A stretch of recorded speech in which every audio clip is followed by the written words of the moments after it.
Јана, добар ден. Еве споменав и претходно и според податоците на Интернационалниот центар за нели исчезнати и киднапирани деца, може да се каже дека бројките се алармантни, пријавуваат дека околу 8 милиони деца исчезнуваат во светот годишно.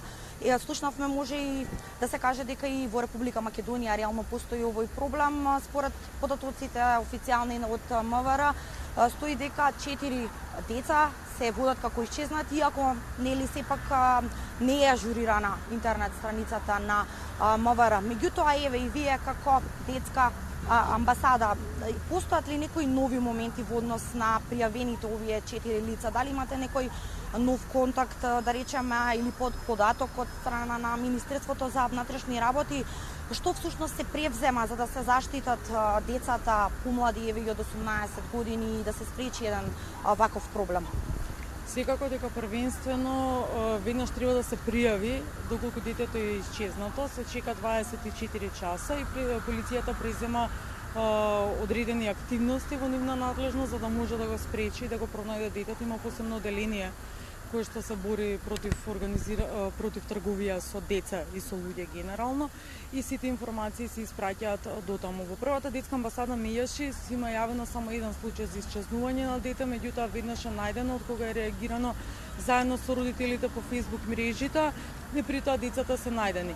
Значи, станува збор за деца кои што поради конфликти со родителите одлучиле да идат во еден или во друг правец сами, што само по себе ги прави во ризик, ги става да бидат жртви на евентуална нивна трговија, киднапирање или за органи или за сексуална злоупотреба или за други форми тешки на злоупотреба на детски труд. Ние во Република Македонија се соочуваме првенствено со проблем со нерегистрирани деца. Тие нерегистрирани деца секако дека се една ризична категорија која што лесно може да биде жртва на криминалците кои што децата ги злоупотребуваат за трговија со органи, сексуална злоупотреба и така натаму.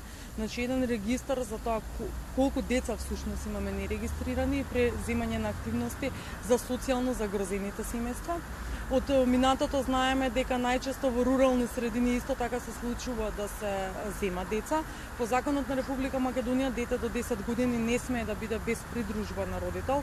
Меѓутоа гледаме дека има исчезнати деца од 11, 12, 13 години, тоа сепак се деца кои што заедно и слободно се шетаат. Родителите треба да ги научат децата како да се заштитат.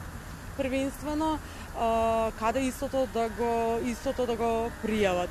Значи, училиштата секако дека се безбедни средини кај што се децата, меѓутоа комуникацијата на ниво родител-дете за не до бегање на детето од дома и војно да го направи подложно на жртва на овие криминалци е еден исто така од важните аспекти. Првата детска амбасада Меѓаши се обидува да го хармонизира низиниот број 0801 22 22 со европскиот број 116 кој што е за исчезнати киднапирани деца и при што би бил бесплатен за секој кој што има било каква информација, и тој директно би се соработувало и во другите европски земји кои што ги имаат и СОС телефони, значи кои што се бесплатни директно со Министерството за внатрешни работи првенствено.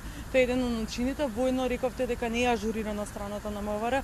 Можеби би требало како по примерот на другите земји да се направи една страна на која што се објавени со сите детали и информации деца кои што се пријавени како исчезнати и други лица, и било кој да можат соодветно да се видат сите податоци кои што се потребни и веднаш да се реагира и онлайн, да не се чека на документација на друг начин, што мислам дека тие постапки се брзи. Од нашите информации од искуство тоа што ни кажале дека детето треба да се најде во првите 48 часа, понатака потрагата мислам дека е малце потешка и лесно може да биде жртва. Би требало построга контрола на граничните премени и кога станува збор за согласност и со еден само родител да се излезе и така натаму, особено за ваквите групи кои што илегално преминуваат, илегално децата ги ставаат во ризик.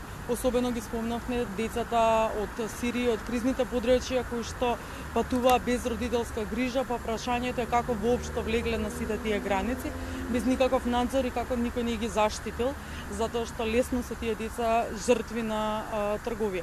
Ова е голема тема во која што јас верувам дека нашето министерство и Република Македонија која држава прави напори да може да се справи со истото, меѓутоа сметам дека треба и други чекори да се преземат во консултации со други организации, не само со првата детска амбасада Миѓаши, кои што би можеле некако да дадат некаква помош и поддршка во истото со децата. Ние работиме на едукативниот дел на децата како да се заштитат и на едукативниот дел на родителите воедно.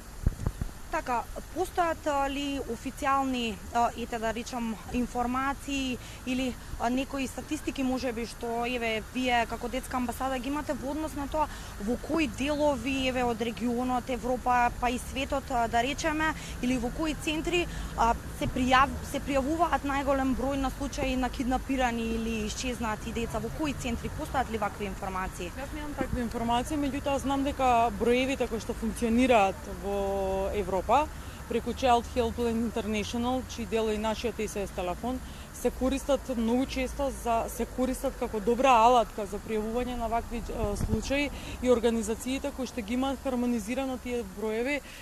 Првенствено ни искуството со Грција организацијата, дека со нивна помош заедно нашле дете кое што било исчезнато од Романија.